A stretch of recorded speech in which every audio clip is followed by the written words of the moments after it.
You are watching the Daily Decrypt. May the currency competition be with you. I am your host, Amanda B. Johnson, and today's episode is brought to you by the Merkle. So you want to be a playa. So you want to exchange one cryptocurrency for another. Well, luckily for you, in this new land of opportunity, that's pretty easy to do. So there are two ways to do it. First, with an exchange with which you make an account.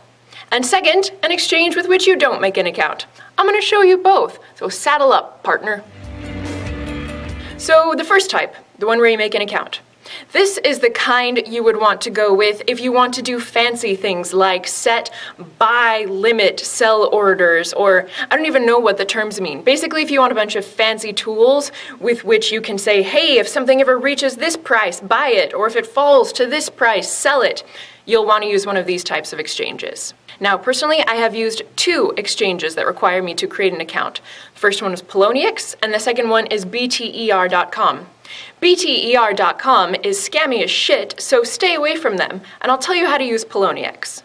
First, visit Poloniex.com, where you can, yes, create an account using your email address and creating a password. They'll send you a verification email, which you will click on, and you are ready to log in and begin.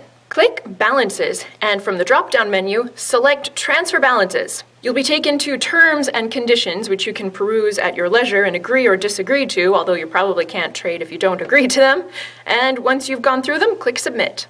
Here you'll see all the cryptos that you can deposit to trade with. Now, naturally, you have a zero balance in all of them right now. Personally, I'm interested in trading Bitcoin for BitShares, so I will click on Deposit and Withdraw in the BTC row. Here, I'll click Generate to get a deposit address of my very own, and I can send any amount up to the equivalent of $2,000 US in Poloniex limits. The $2,000 daily cap of deposits and withdrawals can be increased if you want, but we are not going to do that in this video today. Now, pro tip, if you're sending from a mobile wallet and you need a QR code to make this easier, head on over to wolframalpha.com and copy and paste your deposit address into the field, type space QR, space code, and click enter, and through the magic of Wolfram Alpha, there will be your QR code.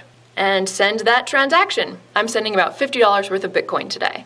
Once you've sent your transaction, return to the top of the page, click Balances, and select Deposit History from the drop-down menu. Here we can watch for our pending confirmations on our deposit, and getting confirmations will be a prerequisite to begin trading. Now, in my case, it took a few minutes for my deposit to even show up in this section, so give it some time before you freak. Once the necessary number of confirmations comes in the case of Bitcoin, it's just one, the status will change from pending to complete, and you're ready to trade. Head back to the top of the page, click the leftmost tab called Exchange. Find your desired market on the right. It's Bitcoin in my case, so I'll click the crypto underneath Bitcoin that I'd like to trade for it, which is BitShares in my case. I scroll down a bit to see the Buy BitShares box, and I'm shown how much Bitcoin I have to trade with and the current best price on the market for the trading pair. If you'd like to trade your whole balance and the current best price listed is acceptable to you, yes and yes in my case, simply click your full balance and the fields below will be auto-populated. Poloniex takes a 0.2% commission on every trade, which will automatically be calculated in, and then click Buy. Now, in my case, there was enough BitShares available at that price that the entire trade went through immediately. But in the case that there's not, you'll find that some or all of your order goes into the open order area, waiting for someone with your desired price to come and make the trade. To see if that's the case, click the Orders tab at the top of the page and select My Open Orders. You'll see that I have none because my entire trade finished immediately. But if it hadn't, I could cancel an open order at any time and either keep the Bitcoin or change the price for which I was attempting to sell it. And I'm finished trading for today. I head back to the Balances menu, see my transfer balances, and click that I would like to deposit or withdraw the BitShares. If you'd like to withdraw the full balance as I do, just click right on the number. The BitShares network transaction fee is automatically deducted. That's another nice feature. And I put the name of my account here in the Withdraw To field. Click the button, done. After I've clicked withdraw, Poloniex will send me a confirmation email, basically a two-factor authentication, which I just need to click on from within my email for the withdrawal to be executed. And I can see here in my pretty little BitShares wallet that it worked. And that's it. Relatively painless. But if you're thinking, Amanda, that seems like more effort than I want to go to, well, there exist accountless exchanges for you too, namely Shapeshift.io, MetaExchange.info, and BlockTrades.us. So I'll show you how to use one of them too.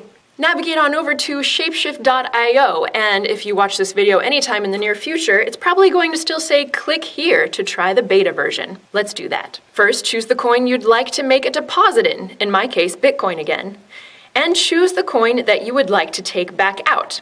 In my case, I'm going to say Dash. I'll now choose the precise trading method, which just means that I'm going to tell Shapeshift exactly how much Bitcoin I want to deposit, and I can get a slightly better exchange rate in return. I'd like to deposit 0.07 of a Bitcoin, and Shapeshift tells me that that will kick back to me 5.32 and change in Dash. I enter my Dash address, Zimzam, and I enter a Bitcoin refund address in case for some reason this doesn't go well and they need to send my money back.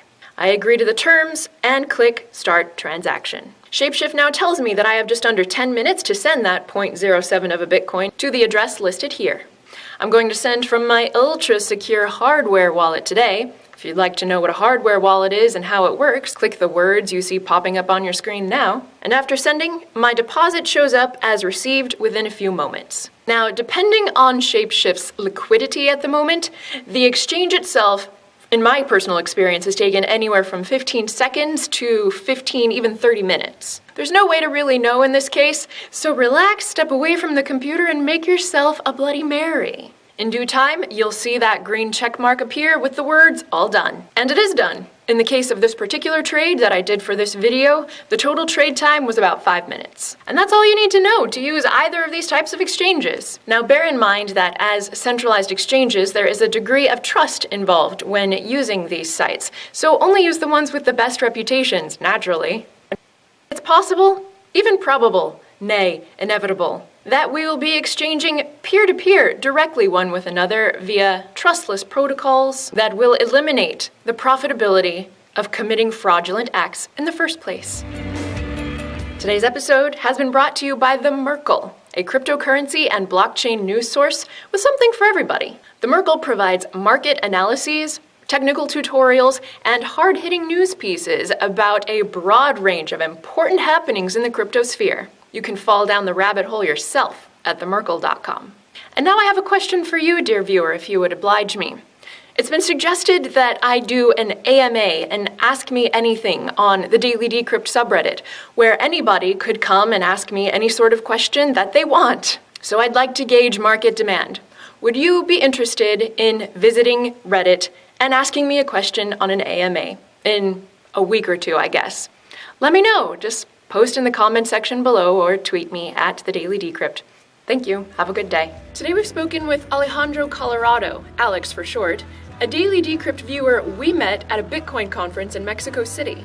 There, he told us that information he had found via the Daily Decrypt had helped him develop a trading strategy using fiat-pegged cryptocurrencies to hedge volatility.